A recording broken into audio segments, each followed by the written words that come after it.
last time when we talked to you, it was about something joyful. It was about something that gave us a lot of hope. It wasn't something earth shattering or something that was completely unimaginable, but it was a great achievement nonetheless. We held Qatar, and that gave us an idea, given this group and given the kind of early performance we were showing despite that loss to Oman in Guwahati. There was a good chance we would make the top two, and by virtue of being one of the best runner ups, which was not a unrealistic expectation at that point, we could have gotten into the third round of World Cup qualifiers, which would be one of the biggest achievements of the Indian national men's football team in recent years. But since then, things have not been going our way. We drew Bangladesh. We basically, got a late goal and avoided defeat in Salt Lake Stadium. Again, we got a late goal and avoided defeat against Afghanistan in Dushanbe. And then we went and faced Oman on the return leg fixture, and that ended up in a 1-0 loss. Now, so many factors were going against us. There wasn't enough preparation.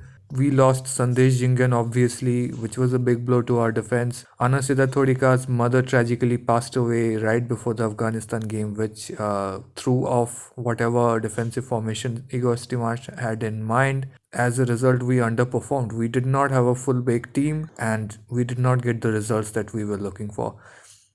Bringing you in, Kevin, given the circumstances that we had around the team, are the results surprising? Are the results super disappointing? Or how would you characterize this? It's heartbreaking to say the least. It's never good to see India lose or drop points when the game could be won. But how do you process this? Because I have not digested this completely till now. Chiranjit, if you understand, it's more of an anticlimax that the Indian football team has gone through. We had the highs when Oman so close that we almost got a draw against them. Then came the Qatar game where we gave our best. Everybody gave more than 100%. That was the peak that we could have imagined, and then from that, almost it was on a downward slope. The Bangladesh game was an indicator that we had started to hope too much from the first two games that we saw on the Stimac.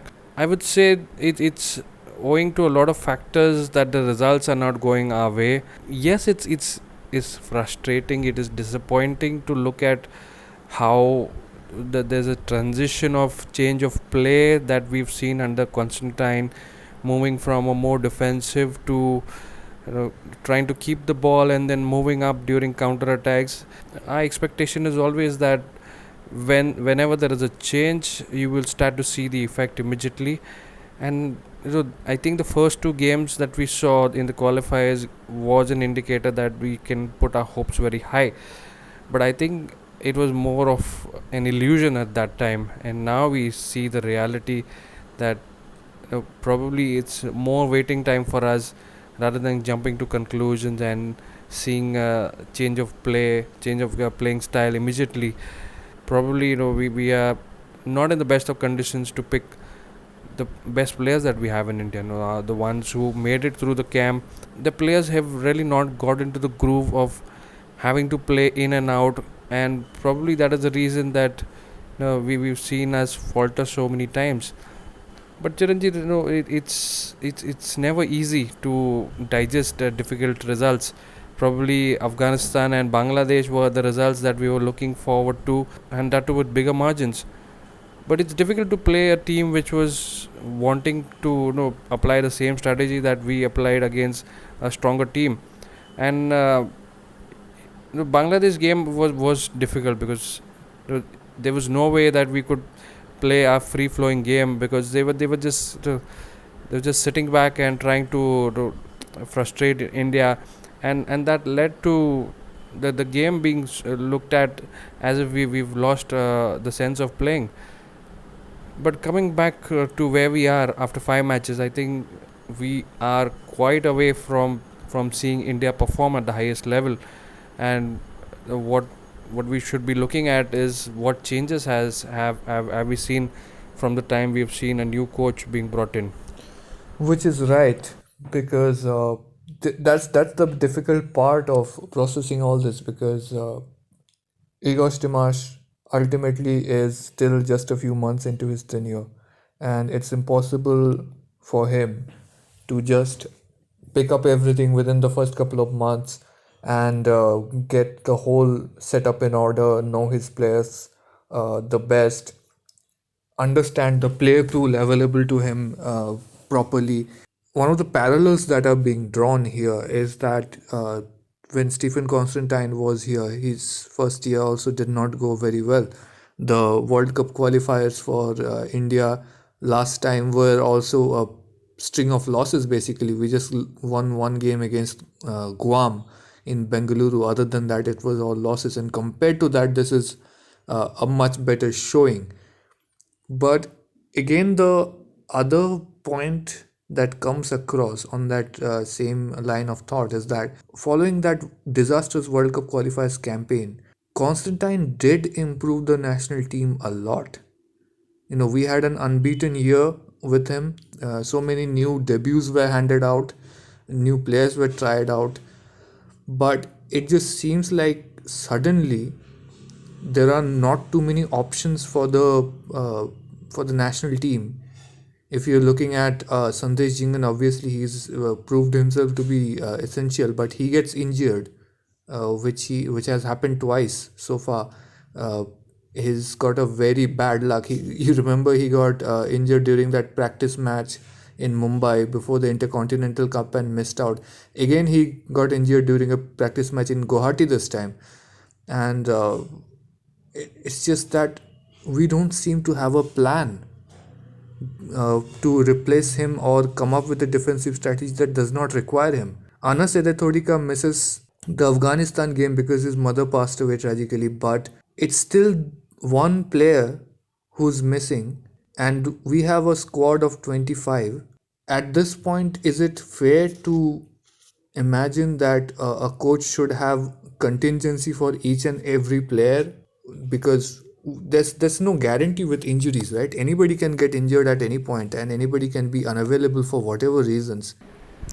So it is ideal for anybody to have multiple backups for every position. Sandesh Jingan clearly does not have a like for like replacement, and that's hurting us. And probably the partnership that we saw in the central defense is clearly missing, and that is one of the reasons that the defense looks so shaky. Also, the plan with the fullback Ashik Kuranian has been tried on left back. Who would have imagined that that's happening? And that is all a part and parcel of the game where your key player is missing, and what are you going to do to get ahead with the game and get ahead with the game plan.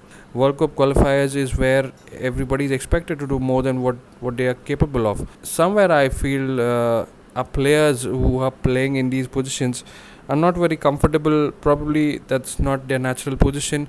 We could pot out two reasons that we don't see the combination working for either of the players from the back line or from what we saw against Oman, where we were pushing a lot of players forward, having just one or two at the back. So this is a cause of concern. Obviously, when you bring in a set of players who are not your first choice, you're expected them to be as fluid as the first choice players, but it's clearly not working. You know, when that works, it's when we have game time all around. Because remember how Stephen Constantine took the under 23 team to the SAF championship, gave a lot of game time to the younger players. It was something that worked to our advantage when we had to make some replacements in the Asian Cup. Remember the game against Bahrain? Anas Edathodika got injured and had to be replaced by Salam Ranjan Singh, the Pune FC Academy product who was playing for East Bengal at that time, who had been primed for the exact same role to play in Asian Cup through SAF Championship, through friendlies, through Intercontinental Cup by Constantine. And he made sure that when the call of duty arrived for him, he was right up there to execute it. We do not have that same situation now. Lack of game time that we are talking about, that's a thing of our own making at this point, because the ISL started late. I League has not started yet. It will start a few days from now at the end of this month. And I think the whole thing has a domino effect, because what Constantine was doing by taking players from everywhere. If you remember, he was even in the beginning taking players from the under 19 camp and the Santosh Trophy. Whatever he needed to do, he did. He expanded the available player pool as much as possible. And what's happening in ISL? You have 8 foreigners per team. All the midfielders and attackers is mostly foreigners. Here's some very promising players who are either spending time on the bench or being played out of position, or not getting adequate game time, so they are getting thrown out of consideration, because Igor Stimac has said he's only going to consider players who are playing regularly for their clubs, which means suddenly we are in a situation where 3 years after the player pool exploded and expanded, which gave us the good momentum we needed to get into the Asian Cup. Because remember, we lost players during the Asian Cup qualifiers too. We didn't have Sunil Chetri for a couple of games. We didn't have our defense players. Everything happened. There was a lot of rotation going around.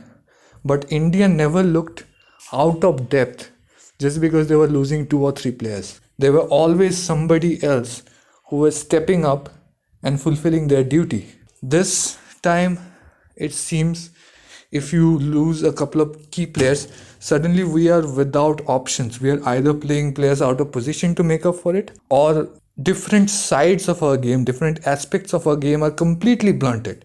Like against Oman, there was hardly any midfield. There was hardly any control over the flow of game. We didn't have a single shot. Forget about shots on target. We didn't have a single significant shots towards the Oman goal. That's not a sign of good gameplay. I don't care if it's a higher level of football, so to speak.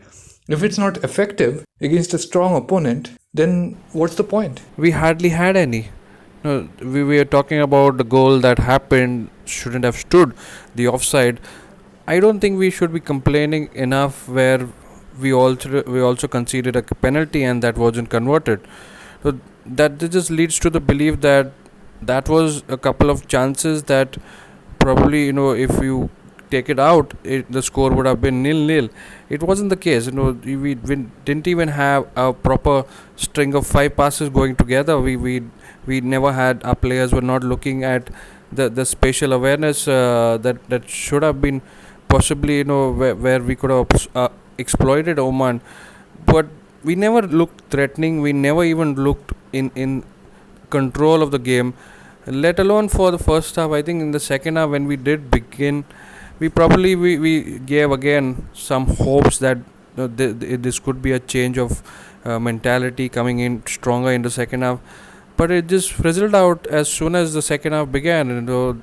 Back to square one, where we expected us to probably go stronger, and we just fell back flat on the backs, and we had to pay for the mistakes for not being in the game for a long time. We didn't even come close to scoring. Anas Adatotika was at the end of Brandon's set piece, the corner there, but we don't have natural goal scorers from the back line.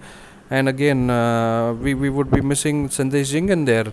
We've seen him score a couple of goals from headers and from set pieces. So that is all, falling back on the players, not just on the coach. If you don't have players who are probably going to give their 100% on pitch, even if you get the World Cup winning coach, it's not going to make a difference. I think you raised an important point about giving 100% on the pitch. Ultimately, the players are humans.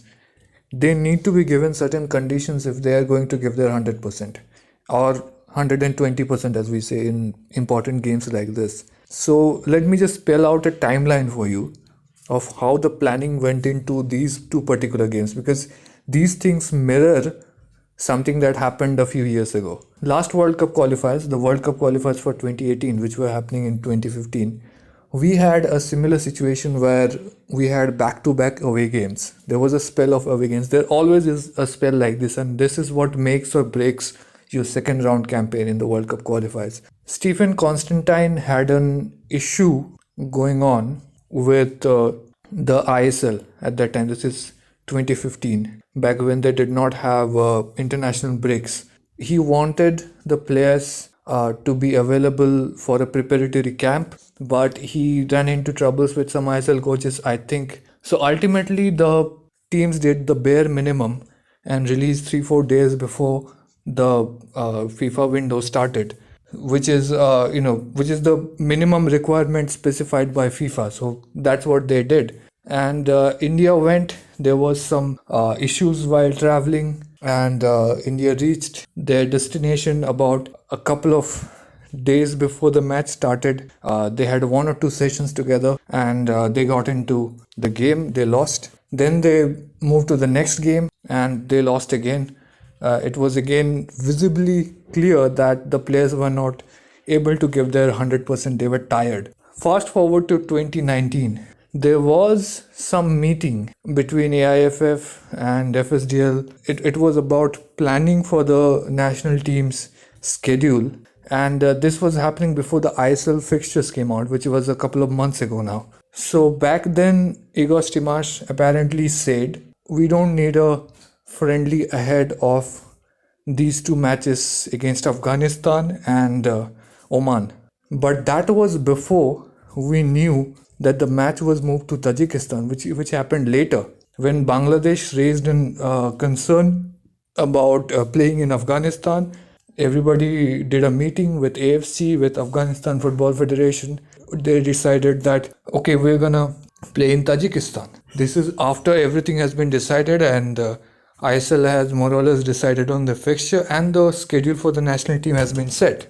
It's not a fault of anybody that the venue was changed after the plan was made, but this was still a couple of months before the ISL was actually going to start. Now, at this point, I think Igor Stimac is starting to realize that the table has been flipped. We are now going to play in a much colder climate on a turf. It's not going to be a grass pitch. And the Bangladesh game was enough to give everybody an idea that India needed preparatory games. It's not mandatory to play a preparatory friendly, but Bangladesh played 2 friendly matches to prepare for the match against India in Salt Lake, and they went away with a point, which they considered a moral victory. What happens after that is that Igor Stimac, he goes out and asks for a camp, a week's camp. He wants the players to be released about 10 days before to prepare.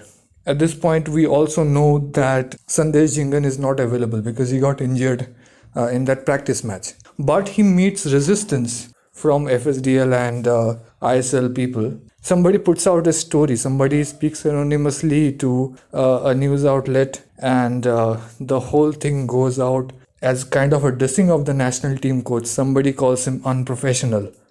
Obviously, they're not putting their own name out, but they're calling the national team coach unprofessional. What do you make of it? Stephen Constantine faced the same backlash, then Igor gets the same backlash before 2 away matches. India go and underperform, and now we have no chance to make it to the next round. This same recurring narrative 4 years later, that we are not getting enough time to prepare because it's not convenient for FSDL.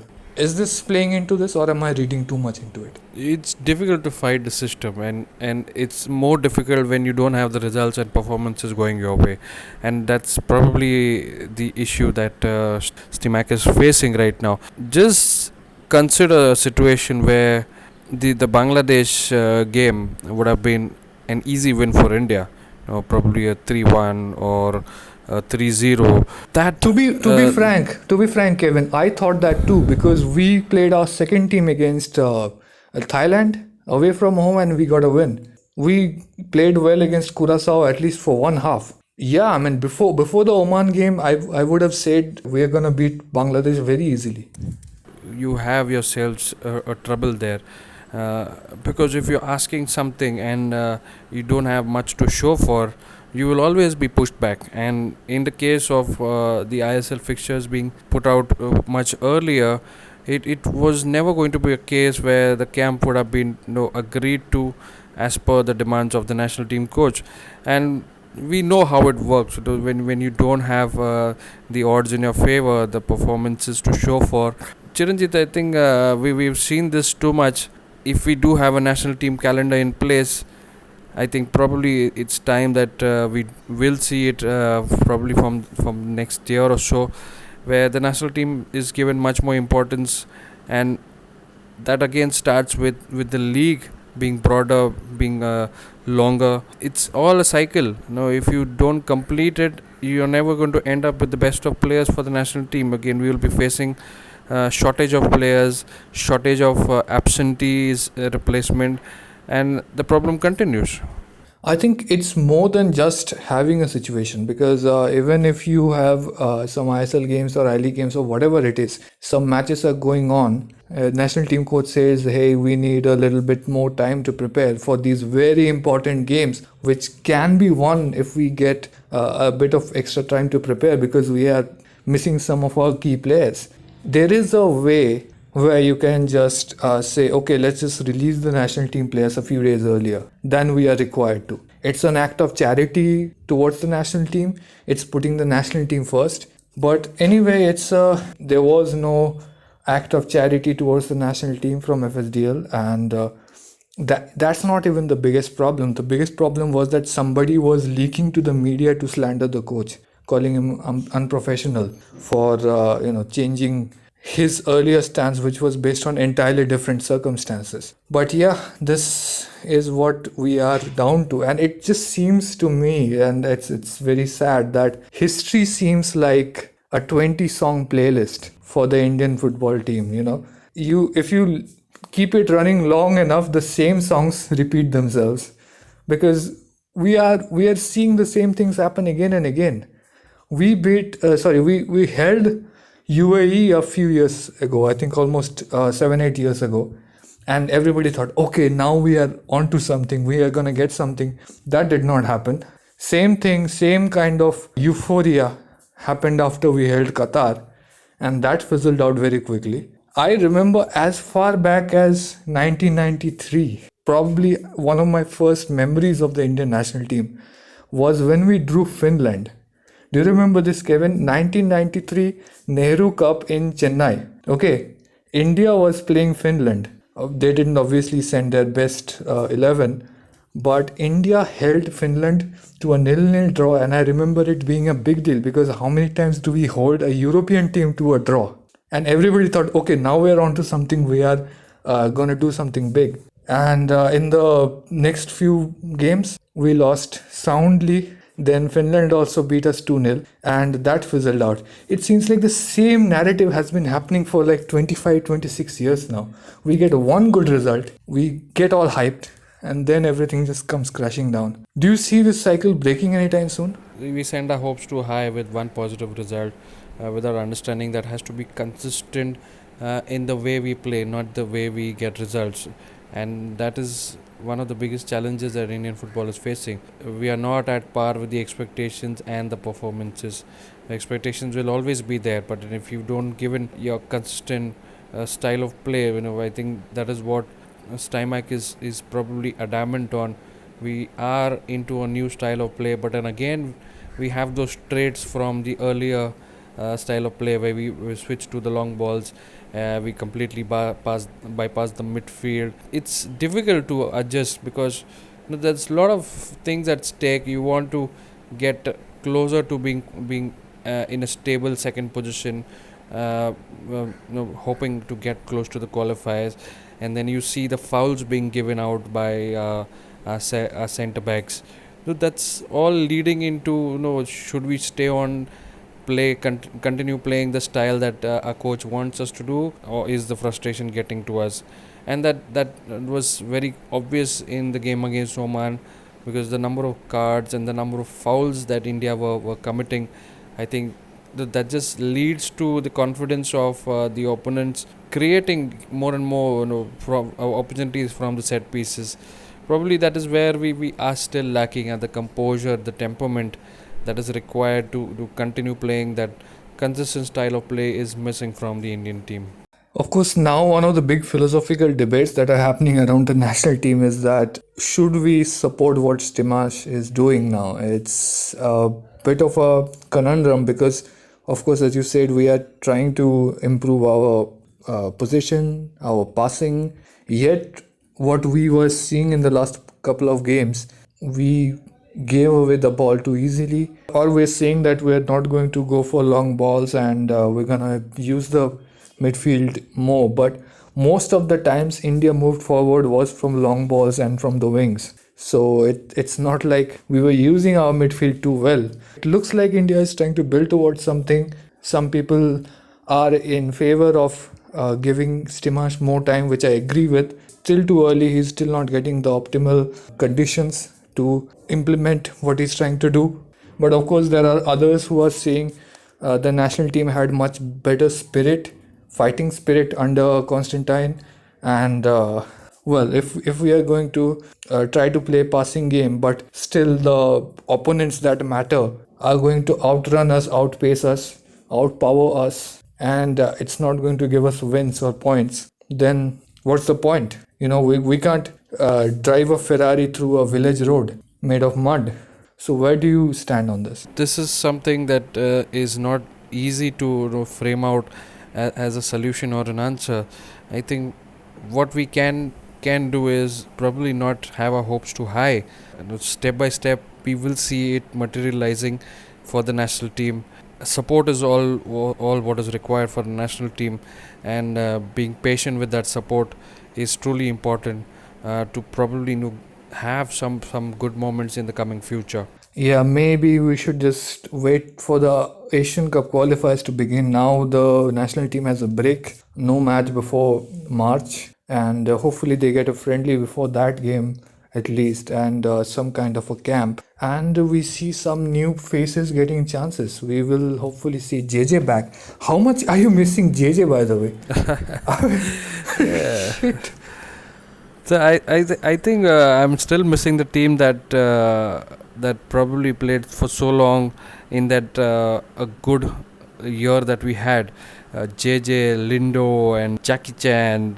These are the players that really made you feel the combination at any given point would probably end up getting you some good goals, and that's probably missing. But again, that was the end result of things being tried out by Constantine at that time. We will have to be patient with the combination that are being tried out. Now, it could be a cause of concern. We are seeing a winger being played as a left back, but sometimes you have to think from the point of the coach, that you have to make things work rather than just sitting back, laying back, complaining of all the time, not having the best of players, not having the players being fit. You have to adapt, and that is what we are seeing right now.